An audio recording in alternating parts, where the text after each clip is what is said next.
তো বন্ধুরা, আজ আমি তোমাদেরকে দেখাবো একটা সেই জায়গা। চলো দেখাচ্ছি। ওরে ওরে,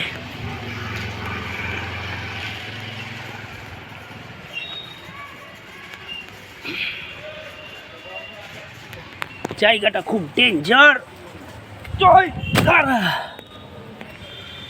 উফ, তো এই হলো সেই জায়গা যেখানে আমরা ছোটোবেলায় এসে মারপিট করতাম এই সুরসুরিতে চাপার জন্য।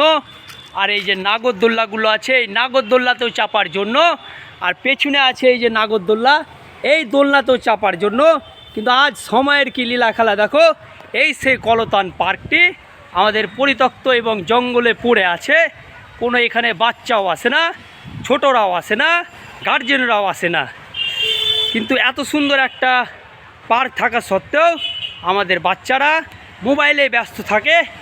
এবার আপনারাই বলুন, আমরা এখন কি করব? এই যে এখনও এই দোলনার মধ্যে খালি একটাই বেঁচে আছে, এই হলো সেই ঢিকি।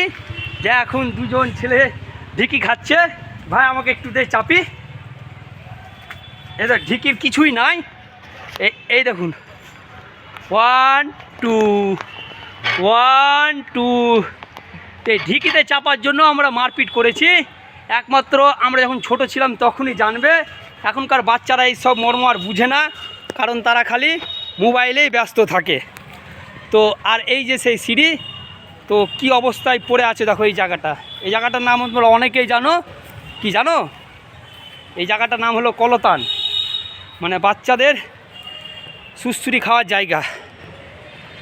তো এটার উঠার জায়গা আমি কোনো দিক দিয়ে পাচ্ছি না। এদিকেও সুরসুরি, হয়তো এদিকে আছে না, এদিকেও সিঁড়ি নাই। গেটটা পরিত্যক্ত অবস্থায় পড়ে আছে। এই দিকটায় আছে সিঁড়ি হয়তো।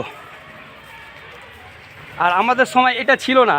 এই যে এদিককারটা ছিল এই কলতান, এই সুরসুরিটা ছিল। কিন্তু আজ দেখো জঙ্গলে পরিত্যক্ত।